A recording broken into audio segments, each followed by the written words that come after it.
Philippine Pharmaceutical Procurement Inc., VP Waway Pacareza, PhilHealth, President Julie Benedicto, and our colleagues in Lifesaver Medical Services, my fellow workers in the Social Security System, members, guests, ladies and gentlemen, good morning and welcome to SSS Diliman.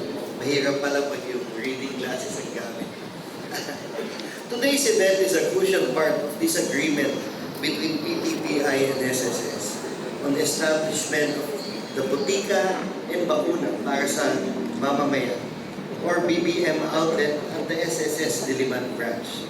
With the signing of this memorandum of agreement today, Lifesaver, as a service provider of PhilHealth, PhilHealth's YAKAP program, shall expand the services offered by PPPI here in the Diliman branch by offering consultation and diagnostic services.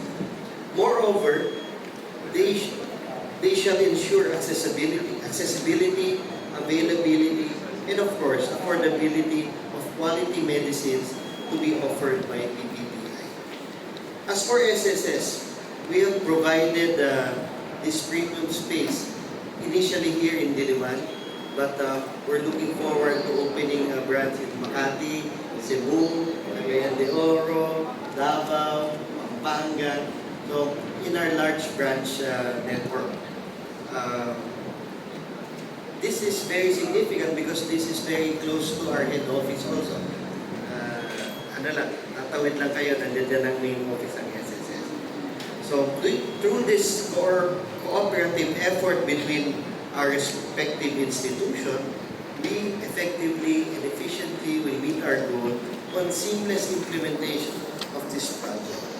So, ito talaga ang pangarap ng ating mahal na Pangulo and Chairman ng SSS na si Secretary Go na papalapit ang serbisyo ng SSS sa aming mga miyembro at mga pensioners. Hindi ko natin nililipitihan also ang pagpunta ng mga non-SSS members dito sa aming lugar. So, assuming na kailangan nyo lang magpa-check up or member kayo ng YAKAP, pwede ko kayo pumunta dito. Ang requirement lang naman is kailangan kayo member ng PhilHealth, naka-register kayo.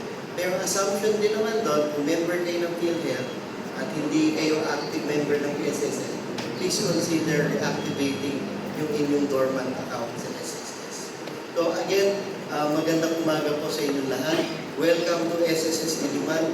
We look forward to this very good initiative from the government, and mabuhay ang PPPI, mabuhay ang SSS, at sa SSS, sigurado ang bukas. To our SSS President and CEO, Robert Joseph Declaro, maraming salamat po for hosting us in this vital space, for your unwavering commitment to the welfare of our workers. And to PhilHealth Vice President Walter Waway Pacareza, our steadfast partner in ensuring that no Filipino is left behind when it comes to health. And to Ms. Julie Benedicto from Lifesaver Medical Services, maraming salamat po sa inyong suporta and your technical expertise and dedication in bringing primary care services of YAKAP to SSS members and all Filipinos. And to the distinguished guests, colleagues from the government, nakita ko full force po ang SSS dito, kaya kami po ay nagpapasalamat ng malaki. Andito rin po ang aming Philippine Pharma Procurement Inc. or PPPI para sa inyo. And the private sector at members of the media, fellow Filipinos, magandang umaga po sa inyong lahat. It is a profound honor to welcome you all to the Pambansang Botica here at the SSS Diliman branch for the official launch of the PhilHealth YAKAP Primary Care Services. The word YAKAP, meaning embrace, perfectly captures the spirit of this